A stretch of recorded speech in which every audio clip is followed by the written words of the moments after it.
जय हिंद दोस्तों, आप लोगों का स्वागत है हमारे YouTube channel Eklavya reasoning class में। दोस्तों, आज की इस वीडियो में देखेंगे 5 महत्वपूर्ण रीजनिंग के प्रश्न जो कि सभी एग्जामों में बहुत ही ज़्यादा पूछा जाता है। ये प्रश्न दोस्तों आप लोगों के लिए बेहद ही महत्वपूर्ण होने वाला है, क्योंकि जितने भी दोस्त SSC, CGL, SSC GD और जितनी भी प्रतियोगी परीक्षाओं की तैयारी कर रहे हैं उनके लिए बहुत ही ज़्यादा महत्वपूर्ण होने वाला है। तो इसमें देखेंगे महत्वपूर्ण प्रश्न जो कि लगातार पूछा जा रहा है और बार बार रिपीट होते हैं इस प्रकार के प्रश्न। तो रीजनिंग का चैप्टर बहुत ही महत्वपूर्ण होता है। तो इसमें देखेंगे 5 अलग अलग प्रकार के प्रश्न। तो देखिए, आज का पहला प्रश्न है, दी गई श्रृंखला में अगला संख्या ज्ञात कीजिए। तो यहाँ पर यह है 1 2 3 4 4 4 7 6 और यहाँ पर है क्वेश्चन मार्क।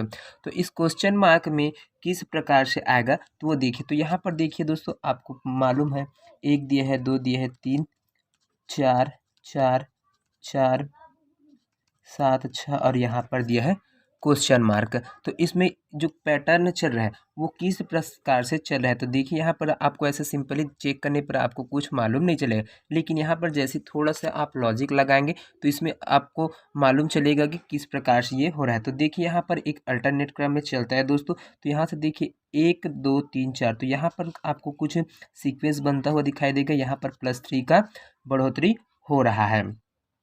जस्ट इसी के बाद देखिए दोस्तों, एक अंक को छोड़कर देखते तो यहाँ पर फिर से देखेंगे तो यहाँ पर +3 की बढ़ोतरी है। 1 2 3 के बाद ये फिर चौथा नंबर +1 यहाँ पर बढ़ा हुआ है।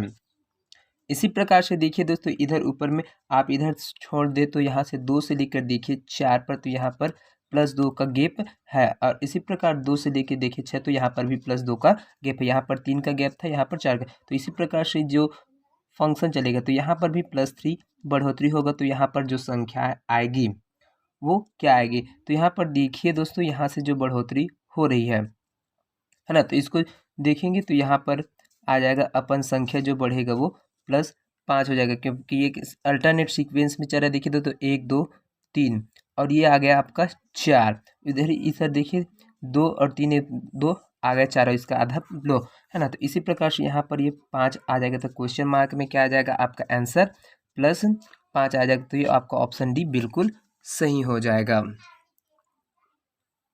चलिए दूसरा क्वेश्चन की तरफ बढ़ते हैं। दूसरा क्वेश्चन क्या बोलता है, निम्नलिखित श्रृंखला में कौन सी संख्या प्रश्न चिन्ह के स्थान पर आएगी। तो यहाँ पर क्वेश्चन दिया है 6 7 11 और 20, उसके बाद यहाँ पर दिया है क्वेश्चन मार्क। तो इस क्वेश्चन मार्क के स्थान पर क्या चीज़ आएगा। तो ये चीज़ देखिए बहुत ही सिंपल प्रश्न है दोस्तों। यहाँ पर थोड़ा सा लॉजिक की बात है, क्योंकि यहाँ पर जैसे देखेंगे तो यहाँ पर देखिए 6 7 11 20 और इधर क्वेश्चन मार्क दिया है। तो इसको देखना है तो यहाँ पर जो लॉजिक लगेगा उसको देखिए यहाँ पर। तो देखिए सबसे पहले इस प्रकार के क्वेश्चन में क्या किया जाता है दोस्तों, कि इसमें सबसे पहले गैप ढूंढा जाता है। अगर दो संख्याओं के बीच में जो गैप चल रहा है और उसमें अपन को लॉजिक फिट हो रहा है तो उसी को पहले फॉलो करते हैं। मोस्ट इंपॉर्टेंट तरीका होता है गैप ढूंढना दो संख्याओं के बीच में। तो यहाँ पर देखिए 6 से 7 के बीच में आपको +1 की बढ़ोतरी दिखाई देगा। उसके बाद देखिए 7 से 11 के बीच में यहाँ पर कितने का गैप है, 7 और 4 11, तो +4 का यहाँ पर गैप नहीं कर रहा है। और यहाँ पर देखिए दोस्तों, यहाँ से 11 और 20 है तो यहाँ पर भी +9 का गैप दिख रहा है। तो इसी प्रकार से देखिए तो यहाँ पर आप थोड़ा से और अंदर जाएंगे तो यहाँ पर देखेंगे दोस्तों, जैसे ही गैप निकला तो इसमें कुछ हमें दिखाई दिया। तो क्या दिखाई देगा, देखिए +1 है तो यहाँ पर आपको मालूम होगा 1 का वर्ग बराबर 1 ही होता है। इसी प्रकार से 4 है तो ये किसका वर्ग है, 2 का वर्ग है 4। और ये देखिए जो गैप निकल रहा था अपन +9 है वो 3 का वर्ग हो जाएगा 9। तो इसी प्रकार से आगे इसमें बढ़ेंगे तो इसको जो प्रश्न चिन्ह है उसके स्थान पर तो एक सीक्वेंस मिल गया आपको, वर्ग 1 का मिल गया, 2 का वर्ग मिल गया और 3 का। तो आगे का भी जो संख्या होगा 4 का वर्ग होगा और ये 16 हो जाएगा, है ना। 4 का वर्ग हो जाएगा अपन 16। जैसे ही 4 का वर्ग 16 होगा दोस्तों, यहाँ पर 16 को इसमें ऐड कर देंगे तो अगली संख्या क्या हो जाएगा, 16 और +20। 16 और प्लस करेंगे तो टोटल कितना आ जाएगा, यहाँ पर 16 + 20 को ऐड करेंगे तो यहाँ पर आ जाएगा अपन 36। और ये 36 है वो ऑप्शन डी में है, तो ये आपका बिल्कुल सही हो जाएगा। यहाँ से आप देख सकते हैं। तो चलिए अगला प्रश्न की ओर बढ़ते हैं, बहुत ही महत्वपूर्ण प्रश्न है। तो यहाँ से देखिए तीसरे नंबर का प्रश्न है, किसी कूट भाषा में TEM को WSDP के रूप में लिखा जाता है, उसी कूट भाषा में COINS को कैसे लिखा जाएगा। तो देखिए दोस्तों यहाँ पर भी कोडिंग का होता है, तो इसमें आपको मालूम है कोडिंग का 4-5 ट्रिक लगता है बहुत सारा, लेकिन इसमें से जो मोस्ट इंपॉर्टेंट वाला ट्रिक है वो आपका देखिए सबसे पहले आपको क्या देखना है, एक दोनों के बीच में सीक्वेंस ढूंढना होता है। तो यहाँ पर देखिए यहाँ पर दिया है TIAM टीम दिया है और उसके बाद ये है इसका वर्ड W। तो इसको दोनों को एक फिक्स्ड अरेंज करके रख लेते, ऊपर नीचे लिख लेते थे। इसके बाद देखिए सबसे पहले इसका प्लेस वैल्यू आपको लिखना होता है।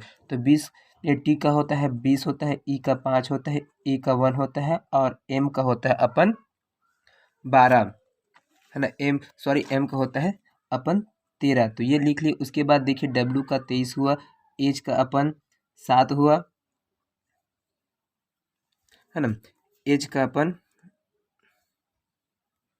H का होता है यहाँ पर 8, D का 4 और P का होता है 16। तो इसमें देखिए आप दोनों संख्याओं को देखेंगे तो 20 और 3 इस तो यहाँ पर +3 का बढ़ रहा है, 5 और 8 है तो इसमें भी +3 बढ़ रहा है, 1 और 4 है, A और D है इसके बीच में भी +3 बढ़ रहा है। और इसी प्रकार से देखिए यहाँ पर M और P है तो +3 इसमें बढ़ेगा। तो इसमें हमें जो लॉजिक मालूम चल रहा है वो +3 की यहाँ पर बढ़ोतरी हो रही। तो इसी प्रकार से हम जस्ट इसमें भी करेंगे दोस्तों। जैसे ही कॉइन लिखना है COINS, इसमें भी हम +3 को ऐड करते जाएंगे। तो यहाँ पर देखेंगे +3 जैसे ही बढ़ेंगे तो यहाँ पर 3 है और इसका 15 है और ये 9 है, I का 9, N का 14 और S का होता है अपन 19। तो यहाँ पर बढ़ा देंगे। जैसे ही बढ़ाएंगे तो यहाँ पर क्या हो जाएगा, यहाँ पर आ जाएगा। जैसे ही इसमें बढ़ाएंगे तो F आ जाएगा, F का होता है प्लस वैल्यू 7, O के बाद 3 बढ़ाएंगे तो यहाँ पर R आ जाएगा 18। इसमें भी +3 बढ़ाते जाएंगे, +3 इसमें भी ऐड करेंगे तो यहाँ पर 12 हो जाएगा। तो 12 में आपको मिल जाएगा है ना, I में 3 जैसे ही बढ़ेगा तो I के बाद 12 तो यहाँ पर आ जाएगा L। उसके बाद N है तो इसमें बढ़ा देंगे, बढ़ाएंगे तो यहाँ पर आ जाएगा कि और ऐसे 22 हो जाएगा। तो 22 में आपका जो संख्या है उसको ऐड करेंगे जैसे ही तो आ जाएगा आपका V।